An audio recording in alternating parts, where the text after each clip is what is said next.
अस्य श्री कुंजिका स्तोत्र मंत्रस्य सदाशिव ऋषिः अनुष्टुप् छन्दः श्री त्रिगुणात्मिका देवता ओम ऐं बीजम् ओम ह्रीं शक्तिः ओम क्लीं कीलकं मम सर्वाभीष्टसिद्ध्यर्थे जपे विनियोगः। शिव उवाच शृणु देवि प्रवक्ष्यामि कुंजिका स्तोत्रमुत्तमम् येन मंत्र प्रभावेन चंडी जाप शुभो भवेत्। न कवचं नार्गला स्तोत्रम् कीलकं न रहस्यकं न सूक्तं नापि ध्यानं च न न्यासो न च वाचनम्। कुंजिका पाठमात्रेण दुर्गा पाठं फलं लभेत् अतिगुह्यतरं देवि देवानामपि दुर्लभम्।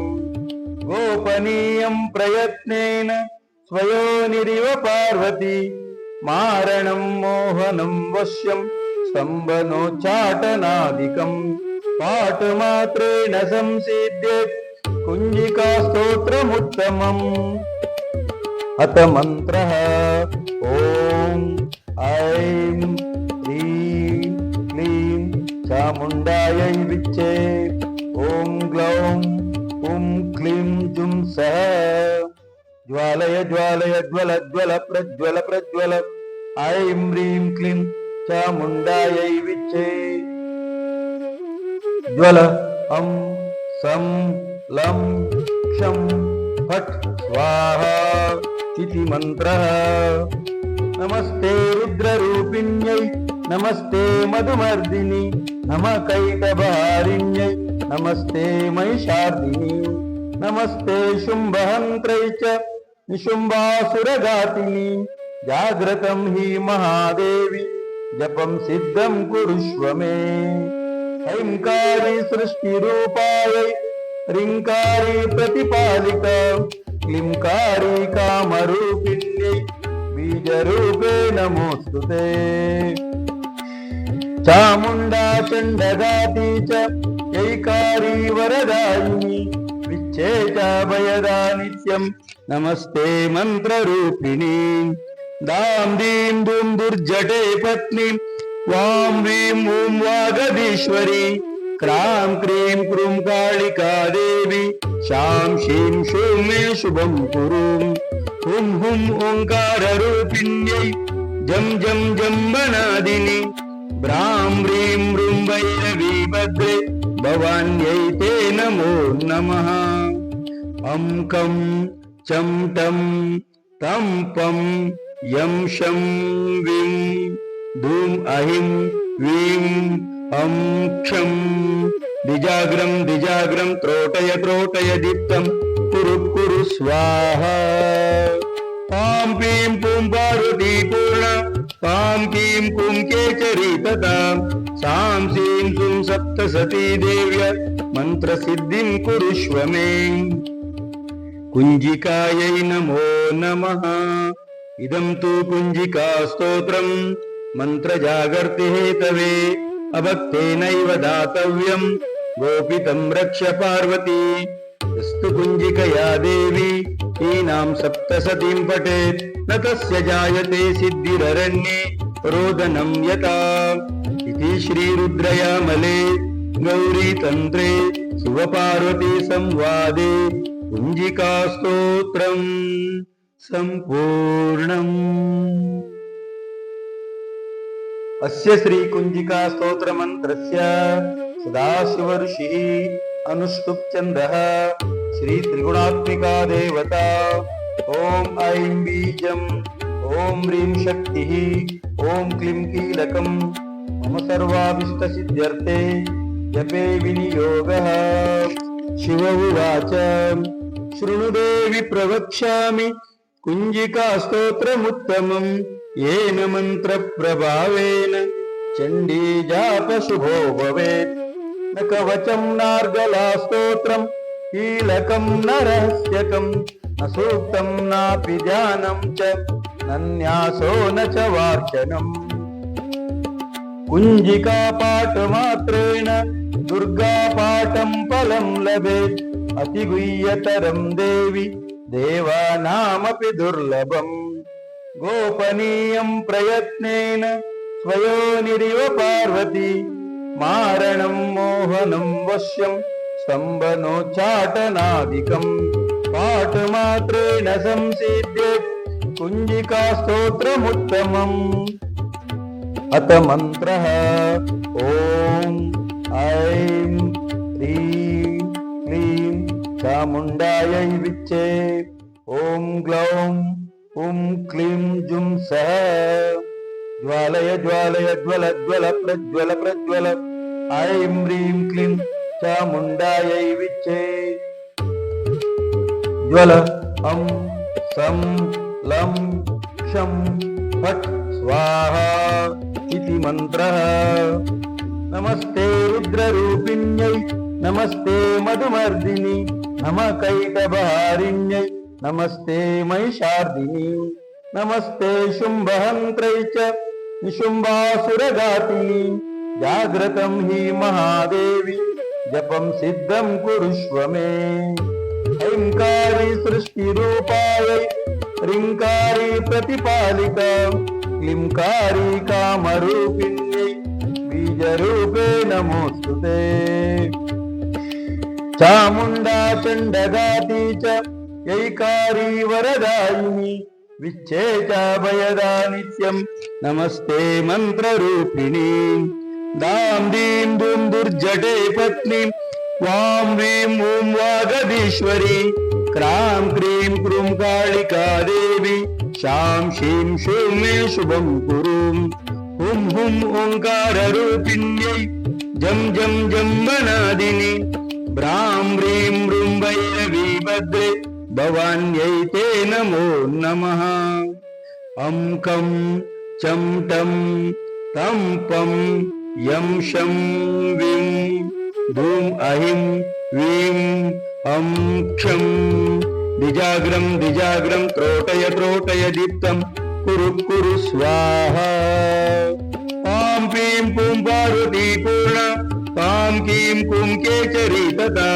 सां सीं सुं सप्तसती देव्य मन्त्रसिद्धिं कुरुष्व मे कुञ्जिकायै नमो नमः इदं तु कुञ्जिका स्तोत्रम् मन्त्रजागर्ति हेतवे अभक्तेनैव दातव्यं गोपितं रक्ष पार्वती यस्तु कुञ्जिकया देवी हीनां सप्तसतीं पठेत् न तस्य जायते सिद्धिररण्ये रोदनं यथा इति श्रीरुद्रयामले गौरीतन्त्रे शिवपार्वती संवादे कुञ्जिका स्तोत्रं सम्पूर्णम् अस्य श्री कुञ्जिका स्तोत्र मंत्रस्य सदाशिव ऋषिः अनुष्टुप् छन्दः श्री त्रिगुणात्मिका देवता ओम ऐं बीजम् ओम ह्रीं शक्तिः ओम क्लीं कीलकं मम सर्वाभीष्ट सिद्ध्यर्थे जपे विनियोगः शिव उवाच शृणु देवि प्रवक्ष्यामि कुञ्जिका स्तोत्रमुत्तमम् येन मंत्र प्रभावेन चण्डी जाप शुभो भवेत् न कवचं नार्गला स्तोत्रं कीलकं न रहस्यकं न सूक्तं नापि ध्यानं च न न्यासो न च वार्चनम् कुञ्जिका पाठमात्रेण दुर्गा पाठं फलं लभेत् अतिगुह्यतरं देवि देवानामपि दुर्लभम् गोपनीयं प्रयत्नेन स्वयोनिरिव पार्वती मारणं मोहनं वश्यं स्तम्भनोच्चाटनादिकं पाठमात्रेण संसिद्ध्येत् कुञ्जिका स्तोत्रमुत्तमम् अथ मन्त्रः ॐ ऐं ह्रीं क्लीं चामुण्डायै विच्चे ॐ ग्लौं हुं क्लीं जुं सः ज्वालय ज्वालय ज्वल ज्वल प्रज्वल प्रज्वल ऐं ह्रीं क्लीं चामुण्डायै विच्चे ज्वल अं सं लं क्षं फट् स्वाहा इति मन्त्रः नमस्ते रुद्ररूपिण्यै नमस्ते मधुमर्दिनि नमः कैटभारिण्यै नमस्ते महिषार्दिनि नमस्ते शुम्भहन्त्रै च निशुम्भासुरघातिनि जाग्रतं हि महादेवी जपं सिद्धं कुरुष्व मे ऐङ्कारी सृष्टिरूपायै ह्रीङ्कारी प्रतिपालिका क्लींकारी कामरूपिण्यै बीजरूपे नमोऽस्तुते चामुण्डा चण्डघाती च यैकारी वरदायिनी विच्छेचा भयदा नित्यं नमस्ते मन्त्ररूपिणी दां दीं दूं दुर्जटे पत्नी वां वीं ॐ वागधीश्वरी क्रां क्रीं क्रूं कालिका देवी शां शीं शूं मे शुभं कुरु हुं हुं ओङ्काररूपिण्यै जं जं जम्बनादिनि ब्रां ब्रीं ब्रूं भैरवी भद्रे भवान्यै ते नमो नमः अं कं चं टं तं पं यं शं विं दूं अहिं वीं अं क्षं द्विजाग्रं द्विजाग्रं त्रोटय त्रोटय दीप्तं कुरु कुरु स्वाहा पां पीं पुं पार्वती पूर्णा पां कीं कुं केचरी तथा सां सीं सुं सप्तसती देव्य मन्त्रसिद्धिं कुरुष्व मे कुञ्जिकायै नमो नमः इदं तु कुञ्जिका स्तोत्रं मन्त्रजागर्ति हेतवे अभक्तेनैव दातव्यं गोपितं रक्ष पार्वती यस्तु कुञ्जिकया देवी ईनां सप्तसतीं पठेत् न तस्य जायते सिद्धिररण्ये रोदनं यथा इति श्रीरुद्रयामले गौरीतन्त्रे शिवपार्वती संवादे कुञ्जिकास्तोत्रं सम्पूर्णम्। अस्य श्रीकुञ्जिकास्तोत्रमन्त्रस्य सदाशिवऋषिः अनुष्टुप्छन्दः श्रीत्रिगुणात्मिका देवता ॐ ऐं बीजम् ॐ ह्रीं शक्तिः ॐ क्लीं कीलकम् मम सर्वाभीष्टसिद्ध्यर्थे जपे विनियोगः। शिव उवाच शृणु देवि प्रवक्ष्यामि कुञ्जिकास्तोत्रमुत्तमं येन मन्त्रप्रभावेन चण्डी जापशुभो भवेत् न कवचं नार्गलास्तोत्रं कीलकं न रहस्यकं न सूक्तं नापि ध्यानं च नन्यासो न च वार्चनम् कुञ्जिका पाठमात्रेण दुर्गापाठं फलं लभेत् अतिगुह्यतरं देवि देवानामपि दुर्लभम् गोपनीयं प्रयत्नेन स्वयोनिरिव पार्वती मारणं मोहनं वश्यं स्तम्भनोच्चाटनादिकम् पाठमात्रेण संसिद्ध्येत् कुञ्जिकास्तोत्रमुत्तमम्।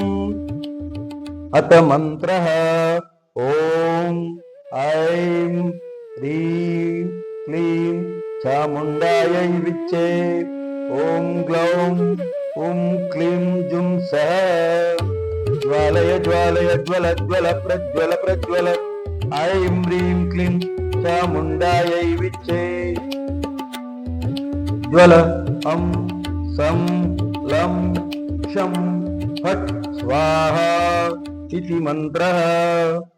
नमस्ते रुद्ररूपिण्यै नमस्ते मधुमर्दिनि नमः कैटभारिण्यै नमस्ते महिषार्दिनि नमस्ते शुम्भहन्त्रै च निशुम्भासुरघातिनि जाग्रतं हि महादेवी जपं सिद्धं कुरुष्व मे ऐङ्कारी सृष्टिरूपायै ह्रीङ्कारी प्रतिपालिका क्लींकारी कामरूपिण्यै बीजरूपे नमोऽस्तुते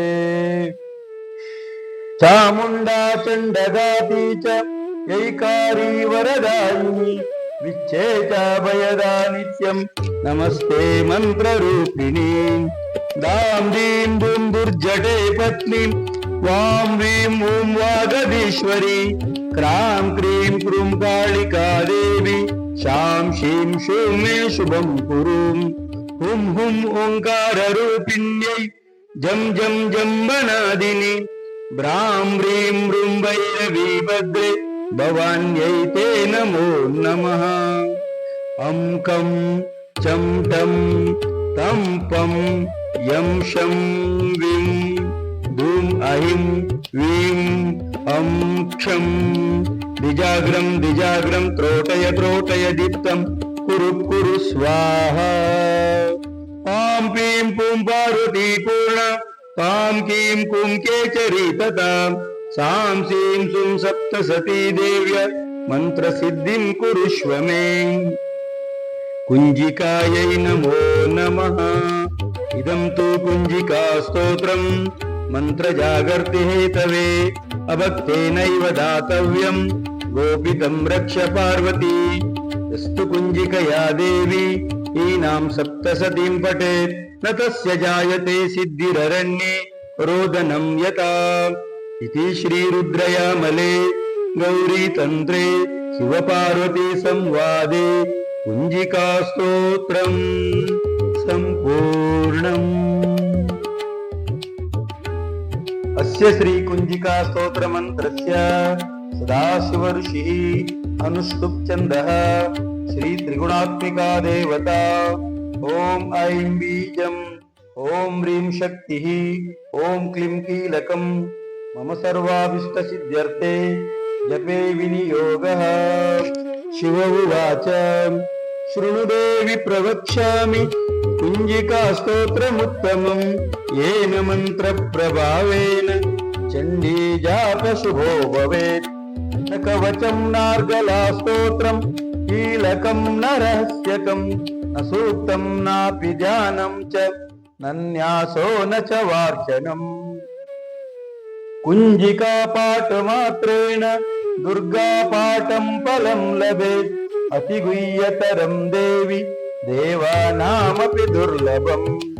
गोपनीयं प्रयत्नेन स्वयोनिरिव पार्वती मारणं मोहनं वश्यं स्तम्भनोच्चाटनादिकम् पाठमात्रेण संसिद्ध्येत् कुञ्जिकास्तोत्रमुत्तमम्। अथ मन्त्रः ॐ ऐं ह्रीं क्लीं चामुण्डायै विच्चे ॐ ग्लौं ॐ क्लीं जुं सः ज्वालय ज्वालय ज्वल ज्वल प्रज्वल प्रज्वल ऐं ह्रीं क्लीं चामुण्डायै विच्चे ज्वल अं सं लं क्षं फट् स्वाहा इति मन्त्रः। नमस्ते रुद्ररूपिण्यै नमस्ते मधुमर्दिनि नमः कैटभहारिण्यै नमस्ते महिषार्दिनि नमस्ते शुम्भहन्त्रै च निशुम्भासुरघातिनि जाग्रतं हि महादेवी जपं सिद्धं कुरुष्व मे। ऐङ्कारी सृष्टिरूपायै ह्रीङ्कारी प्रतिपालिका क्लींकारी कामरूपिण्यै बीजरूपे नमोस्तुते। चामुण्डा चण्डघाती च ऐकारी वरदायिनी विच्छे च भयदा नित्यं नमस्ते मन्त्ररूपिणी। दां दीं दुं दुर्जटे पत्नी वां वीं ऊं वागधीश्वरी क्रां क्रीं क्रूं कालिका देवी शां शीं शूं मे शुभं कुरु। हुं हुं ओङ्काररूपिण्यै जं जं जम्बनादिनि ब्रां ब्रीं मृं भैरवीभद्रे भवान्यै ते नमो नमः। अं कं चं टं तं पं यं शं विं धूं ऐं वीं अं क्षं द्विजाग्रं द्विजाग्रं त्रोटय त्रोटय दीप्तं कुरु कुरु स्वाहा। तां पीं पुं पार्वती पूर्णा तां कीं कुं केचरी तथा सां सीं सुं सप्तसती देव्य मन्त्रसिद्धिं कुरुष्व मे। कुञ्जिकायै नमो नमः। इदं तु कुञ्जिका स्तोत्रं मन्त्रजागर्ति हेतवे अभक्तेनैव दातव्यं गोपितं रक्ष पार्वती यस्तु कुञ्जिकया देवी ईनां सप्तसतीं पठेत् न तस्य जायते सिद्धिररण्ये रोदनं यथा इति श्रीरुद्रयामले गौरीतन्त्रे शिवपार्वती संवादे कुञ्जिकास्तोत्रम् सम्पूर्णम्। अस्य श्री कुञ्जिकास्तोत्रमन्त्रस्य सदाशिव ऋषिः अनुष्टुप् चन्द्रः श्री त्रिगुणात्मिका देवता। ओम ऐं बीजम् ओम ह्रीं शक्तिः ओम क्लीं कीलकं मम सर्वाभीष्टसिद्ध्यर्थे जपे विनियोगः। शिव उवाच शृणु देवि प्रवक्ष्यामि कुञ्जिकास्तोत्रमुत्तमं येन मन्त्रप्रभावेन चण्डी जापशुभो भवेत्। न कवचं नार्गला स्तोत्रं कीलकं न रहस्यकं न सूक्तं नापि ध्यानं च न न्यासो न च वार्चनम्। कुञ्जिका पाठमात्रेण दुर्गा पाठं फलं लभेत्। अतिगुह्यतरं देवि देवानामपि दुर्लभम्। गोपनीयं प्रयत्नेन त्वयोनिरिव पार्वती मारणं मोहनं वश्यं स्तम्भनोच्चाटनादिकम् पाठमात्रेण संसिद्ध्येत् कुञ्जिकास्तोत्रमुत्तमम्।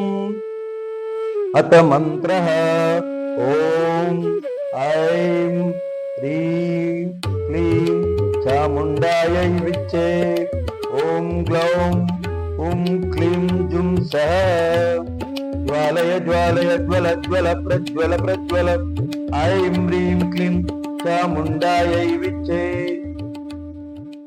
ज्वल हं सं लं क्षं फट् स्वाहा इति मन्त्रः। नमस्ते रुद्ररूपिण्यै नमस्ते मधुमर्दिनि नमः कैटभारिण्यै नमस्ते महिषार्दिनि नमस्ते शुम्भहन्त्रै च निशुम्भासुरघातिनि। जाग्रतं हि महादेवी जपं सिद्धं कुरुष्व मे। ऐंकारी सृष्टिरूपायै ह्रींकारी प्रतिपालिका क्लींकारी कामरूपिण्यै बीजरूपे नमोस्तुते। चामुण्डा चण्डघाती च यैकारी वरदायिनी विच्छेचाभयदा नित्यं नमस्ते मन्त्ररूपिणी। दां दीं बूं दुर्जटे पत्नीं वां ह्रीं ॐ वागधीश्वरी क्रां क्रीं क्रूं कालिका देवी शां शीं शूं मे शुभं कुरु। हुं हुं ओङ्काररूपिण्यै जं जं जम्बनादिनि ब्रां ह्रीं ह्रूं भैरवी भद्रे भवान्यै ते नमो नमः। अं कं चं टं तं पं यं शं विं धूं अहिं वीं अं क्षं द्विजाग्रं द्विजाग्रं त्रोटय त्रोटय दीप्तं कुरु कुरु स्वाहा। ॐ पीं पूं पार्वती पूर्णा ॐ कीं कुं केचरी तथा सां सीं सुं सप्तसती देव्य मन्त्रसिद्धिं कुरुष्व मे। कुञ्जिकायै नमो नमः। इदं तु कुञ्जिकास्तोत्रं मन्त्रजागर्ति हेतवे अभक्तेनैव दातव्यं गोपितं रक्ष पार्वती यस्तु कुञ्जिकया देवी ईनां सप्तसतीं पठेत् न तस्य जायते सिद्धिररण्ये रोदनं यथा इति श्रीरुद्रयामले गौरीतन्त्रे शिवपार्वती संवादे कुञ्जिकास्तोत्रम् सम्पूर्णम्। अस्य श्री कुञ्जिकास्तोत्रमन्त्रस्य सदाशिव ऋषिः अनुष्टुप् चन्द्रः श्री त्रिगुणात्मिका देवता। ओम ऐं बीजम् ओम ह्रीं शक्तिः ओम क्लीं कीलकं मम सर्वाभीष्टसिद्ध्यर्थे जपे विनियोगः। शिव उवाच शृणु देवि प्रवक्ष्यामि कुञ्जिकास्तोत्रमुत्तमं येन मन्त्रप्रभावेन चण्डी जापशुभो भवेत्। न कवचं नार्गला स्तोत्रं कीलकं न रहस्यकं न सूक्तं नापि ध्यानं च न न्यासो न च वार्चनम्। कुञ्जिका पाठमात्रेण दुर्गा पाठं फलं लभेत्। अतिगुह्यतरं देवि देवानामपि दुर्लभम्। गोपनीयं प्रयत्नेन स्वयोनिरिव पार्वती मारणं मोहनं वश्यं स्तम्भनोच्चाटनादिकम्। पाठमात्रेण संसिद्ध्येत् कुञ्जिका स्तोत्रमुत्तमम्। अथ मन्त्रः ॐ ऐं ह्रीं क्लीं चामुण्डायै विच्चे। ॐ ग्लौं हुं क्लीं जुं सः ज्वालय ज्वालय ज्वल ज्वल प्रज्वल प्रज्वल। ऐं ह्रीं क्लीं चामुण्डायै विच्चे।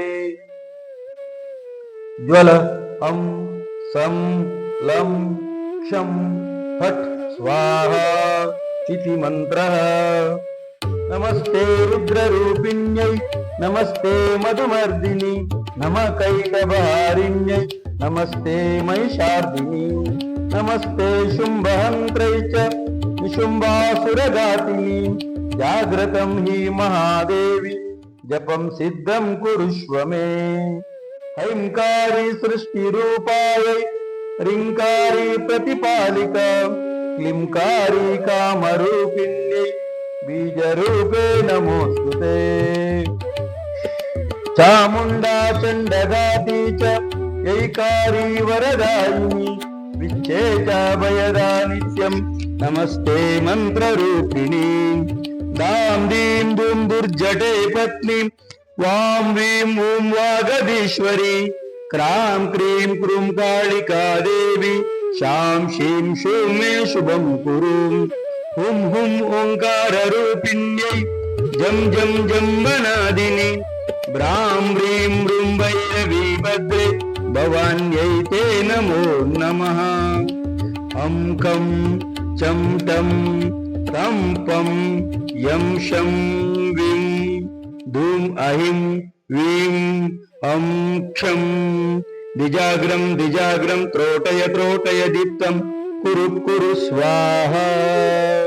पां पीं पुं पार्वती पूर्ण पां कीं कुं केचरी तथा सां सीं सुं सप्तसती देव्य मन्त्रसिद्धिं कुरुष्व मे। कुञ्जिकायै नमो नमः। इदं तु कुञ्जिका स्तोत्रं मन्त्रजागर्ति हेतवे अभक्तेनैव दातव्यं गोपितं रक्ष पार्वती। यस्तु कुञ्जिकया देवी हीनां सप्तसतीं पठेत् न तस्य जायते सिद्धिररण्ये रोदनं यथा। इति श्रीरुद्रयामले गौरीतन्त्रे शिवपार्वती संवादे कुञ्जिका स्तोत्रं सम्पूर्णम्। अस्य श्री कुञ्जिका स्तोत्र मंत्रस्य सदाशिव ऋषिः अनुष्टुप् छन्दः श्री त्रिगुणात्मिका देवता। ओम ऐं बीजम् ओम ह्रीं शक्तिः ओम क्लीं कीलकम् मम सर्वाभीष्टसिद्ध्यर्थे जपे विनियोगः। शिव उवाच शृणु देवि प्रवक्ष्यामि कुञ्जिका स्तोत्रमुत्तमम् येन मन्त्रप्रभावेन चण्डी जापशुभो भवेत्। न कवचं नार्गला स्तोत्रं कीलकं न रहस्यकं न सूक्तं नापि ध्यानं च न न्यासो न च वार्चनम्।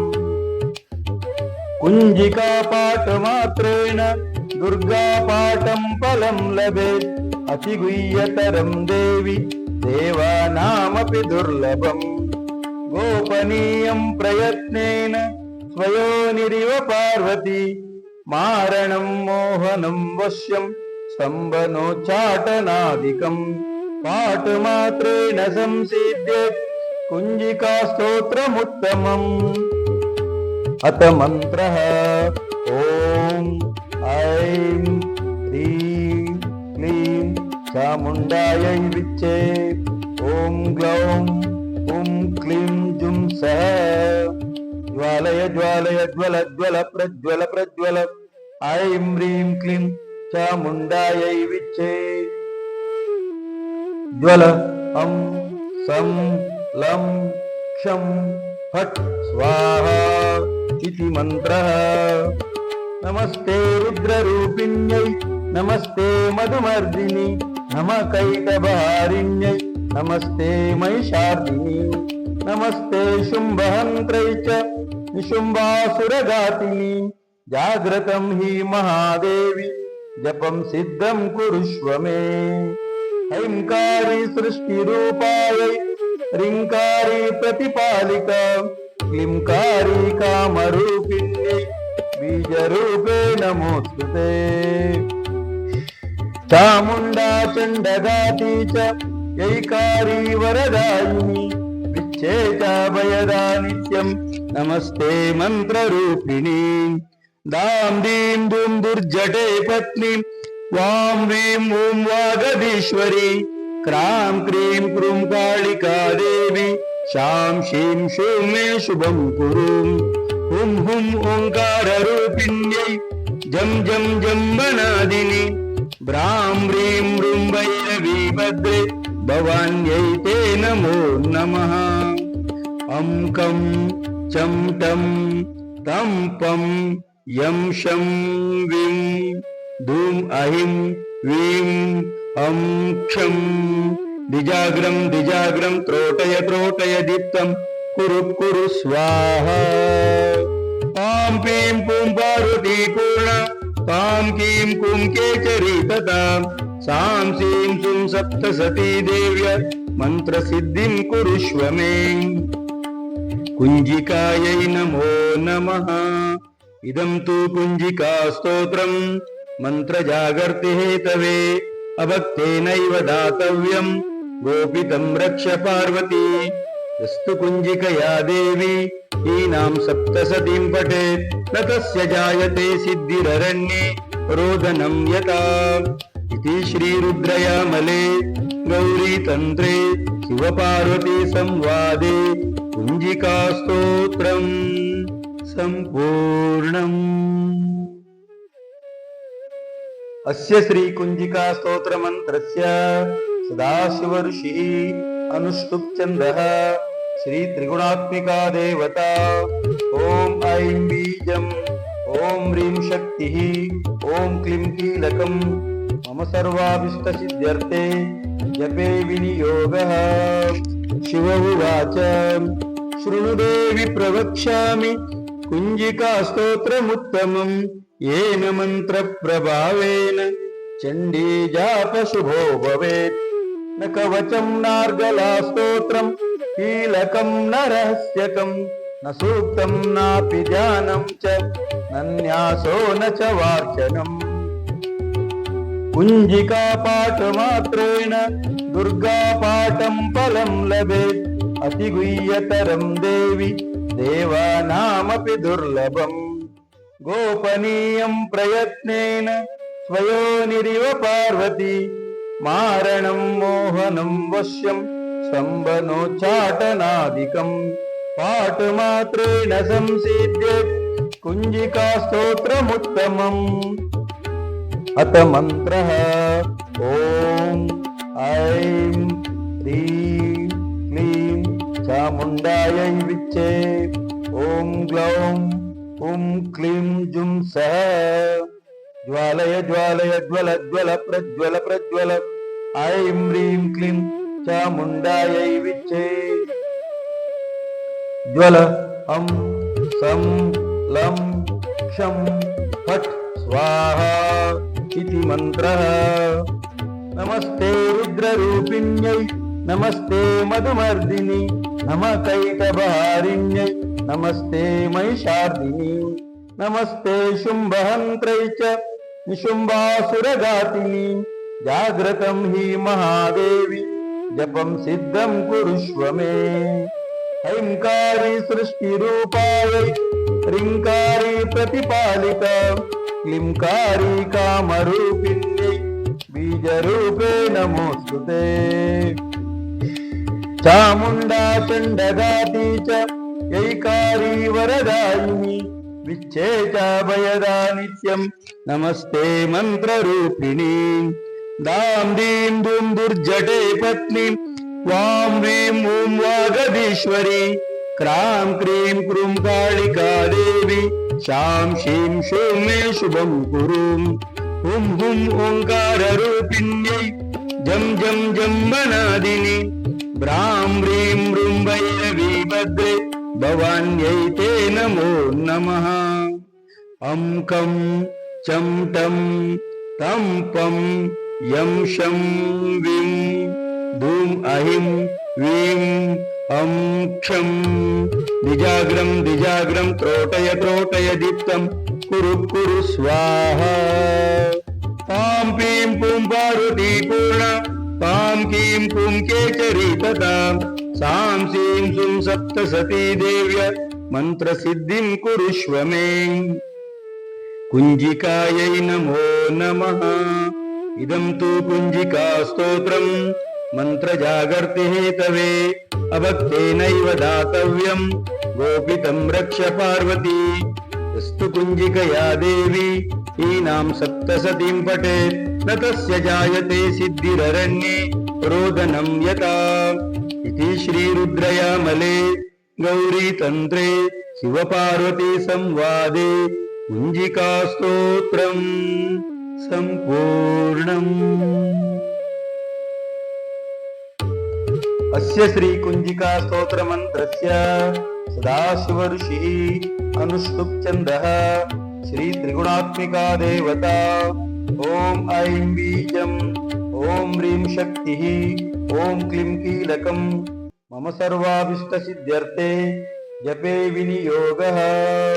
शिव उवाच शृणु देवि प्रवक्ष्यामि कुञ्जिका स्तोत्रमुत्तमम् येन मंत्र प्रभावेन चण्डी जाप शुभो भवेत्। न कवचं नार्गला स्तोत्रं कीलकं न रहस्यकं न सूक्तं नापि ध्यानं च न न्यासो न च वार्चनम्। कुञ्जिका पाठमात्रेण दुर्गा पाठं फलं लभेत्। अतिगुह्यतरं देवि देवानामपि दुर्लभम्। गोपनीयं प्रयत्नेन स्वयोनिरिव पार्वती मारणं मोहनं वश्यं स्तम्भनोच्चाटनादिकम्। पाठमात्रेण संसिद्ध्येत् कुञ्जिका स्तोत्रमुत्तमम्। अथ मन्त्रः ॐ ऐं ह्रीं क्लीं चामुण्डायै विच्चे ॐ ग्लौं हुं क्लीं जुं सः ज्वालय ज्वालय ज्वल ज्वल प्रज्वल प्रज्वल ऐं ह्रीं क्लीं चामुण्डायै विच्चे ज्वल अं सं लं क्षं फट् स्वाहा इति मन्त्रः। नमस्ते रुद्ररूपिण्यै नमस्ते मधुमर्दिनि नमः कैटभहारिण्यै नमस्ते महिषार्दिनि नमस्ते शुम्भहन्त्रै च निशुम्भासुरघातिनि। जाग्रतं हि महादेवी जपं सिद्धं कुरुष्व मे। हैंकारी सृष्टिरूपायै ह्रींकारी प्रतिपालिका क्लींकारी कामरूपिण्यै बीजरूपे नमोस्तुते। चामुंडा चंडघाती च यैकारी वरदायिनी विच्छेचा भयदा नित्यं नमस्ते मंत्ररूपिणी। दां दीं दूं दुर्जटे पत्नी वां वीं ऊं वागदीश्वरी क्रां क्रीं क्रूं कालिका देवी शां शीं शूं मे शुभं कुरु। हुं हुं ओंकाररूपिण्यै जं जं जम्बनादिनी ब्रां व्रीं मृं भैरवी भद्रे भवान्यै ते नमो नमः। अं कं चं टं तं पं यं शं विं धूं अहिं वीं अं क्षं द्विजाग्रं त्रोटय दीप्तं कुरु स्वाहा। ॐ क्लीं पूं पार्वती पूर्ण पां क्लीं पूं केचरी तथा सां सीं सुं सप्तसती देव्य मंत्रसिद्धिं कुरुष्व मे। कुञ्जिकायै नमो नमः। इदं तु कुञ्जिका स्तोत्रं मन्त्रजागर्ति हेतवे अभक्तेनैव दातव्यं गोपितं रक्ष पार्वती। यस्तु कुञ्जिकया देवी हीनां सप्तसतीं पठेत् न तस्य जायते सिद्धिररण्ये रोदनं यथा।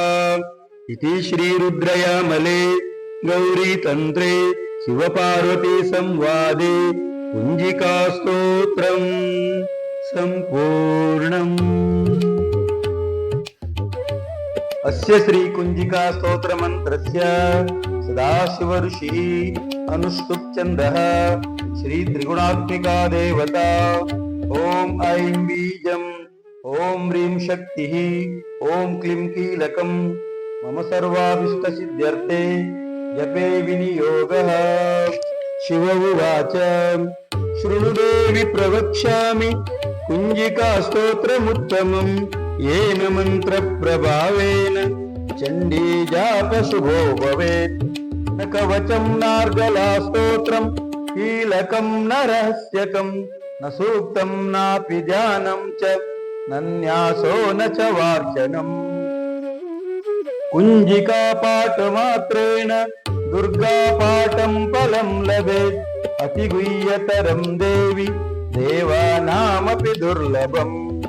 गोपनीयं प्रयत्नेन स्वयोनिरिव पार्वती मारणं मोहनं वश्यं स्तम्भनोच्चाटनादिकं पाठमात्रेण संसिद्ध्येत् कुञ्जिका स्तोत्रमुत्तमम्। अथ मन्त्रः ॐ ऐं ह्रीं क्लीं चामुण्डायै विच्चे ॐ ग्लौं ॐ क्लीं जुं सः ज्वालय ज्वालय ज्वल ज्वल प्रज्वल प्रज्वल ऐं ह्रीं क्लीं चामुण्डायै विच्चे ज्वल अं सं लं क्षं फट् स्वाहा इति मन्त्रः। नमस्ते रुद्ररूपिण्यै नमस्ते मधुमर्दिनि नमः कैटभहारिण्यै नमस्ते महिषार्दिनि नमस्ते शुम्भहन्त्रै च निशुम्भासुरघातिनि। जाग्रतं हि महादेवी जपं सिद्धं कुरुष्व मे। ऐंकारी सृष्टिरूपायै ह्रींकारी प्रतिपालिका क्लींकारी कामरूपिण्यै बीजरूपे नमोस्तुते। चामुण्डा चण्डघाती च यैकारी वरदायिनी विच्छेचाभयदा नित्यं नमस्ते मन्त्ररूपिणी। दां दीं दूं दुर्जटे पत्नी वां वीं ऊं वागधीश्वरी क्रां क्रीं क्रूं कालिका देवी शां शीं शूं मे शुभं कुरु। हुं हुं ओंकाररूपिण्यै जं जं जम्बनादिनि ब्रां ह्रीं ह्रूं भैरवी भद्रे भवान्यै ते नमो नमः। अं कं चं टं तं पं यं शं विं दूं अहिं वीं अं क्षं द्विजाग्रं त्रोटय दीप्तं कुरु स्वाहा। पां पीं पूं पार्वती पूर्ण पां क्लीं पूं केचरी तथा सां सीं सुं सप्तसती देव्य मंत्रसिद्धिं कुरुष्व मे। कुञ्जिकायै नमो नमः। इदं तु कुञ्जिका स्तोत्रं मन्त्रजागर्ति हेतवे अभक्तेनैव दातव्यं गोपितं रक्ष पार्वती। यस्तु कुञ्जिकया देवी हीनां सप्तसतीं पठेत् न तस्य जायते सिद्धिररण्ये रोदनं यथा। इति श्रीरुद्रयामले गौरीतन्त्रे शिवपार्वती संवादे कुञ्जिकास्तोत्रम् सम्पूर्णम्। अस्य श्री कुंजिका स्तोत्र मंत्रस्य सदाशिव ऋषिः अनुष्टुप् चंद्रः श्री त्रिगुणात्मिका देवता ओम ऐं बीजम् ओम ह्रीं शक्तिः ओम क्लीं कीलकम् मम सर्वाभीष्ट सिद्ध्यर्थे जपे विनियोगः। शिव उवाच शृणु देवि प्रवक्ष्यामि कुंजिका स्तोत्रमुत्तमम् येन मंत्र प्रभावेन चंडी जाप शुभो भवेत्। न कवचं नार्गला स्तोत्रम् कीलकं न रहस्यकं न सूक्तं नापि ध्यानं च न न्यासो न च वार्चनम्। कुंजिका पाठ मात्रेण दुर्गा पाठं फलं लभेत् अतिगुह्यतरं देवि देवानामपि दुर्लभम्। गोपनीयं प्रयत्नेन स्वयोनिरिव पार्वती मारणं मोहनं वश्यं स्तम्भनोच्चाटनादिकं पाठमात्रेण संसिद्ध्येत् कुंजिका स्तोत्रमुत्तमम्। अथ मंत्रः ओम ऐं ह्रीं क्लीं चामुण्डायै विच्चे ओम ग्लौं ॐ क्लीं जुं सः ज्वालय ज्वालय ज्वल ज्वल प्रज्वल प्रज्वल ऐं ह्रीं क्लीं चामुण्डायै विच्चे ज्वल अं सं लं क्षं फट् स्वाहा इति मंत्रः। नमस्ते रुद्ररूपिण्यै नमस्ते मधुमर्दिनि नमः कैटभहारिण्यै नमस्ते महिषार्दिनि नमस्ते शुम्भहन्त्रै च निशुम्भासुरघातिनि जाग्रतं हि महादेवी जपं सिद्धं कुरुष्व मे। हैंकारी सृष्टिरूपायै ह्रींकारी प्रतिपालिका क्लींकारी कामरूपिण्यै बीजरूपे नमोस्तुते। चामुण्डा चण्डघाती च जैकारी वरदायिनी विच्छे च भयदा नित्यं नमस्ते मंत्ररूपिणी। दां दीं दूं दुर्जटे पत्नी वां वीं ऊं वागधीश्वरी क्रां क्रीं क्रूं कालिका देवी शां शीं शूं मे शुभं कुरु।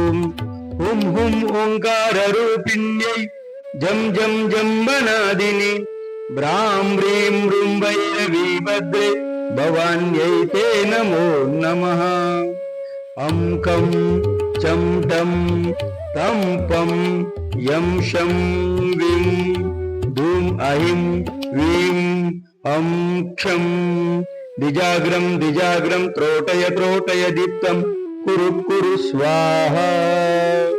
आं पीं पुं पार्वती पूर्णा तां कीं कुं केचरी तथा सां सीं सुं सप्तसती देव्य मंत्रसिद्धिं कुरुष्व मे। कुंजिकायै नमो नमः। इदं तु कुंजिका स्तोत्रम् मंत्र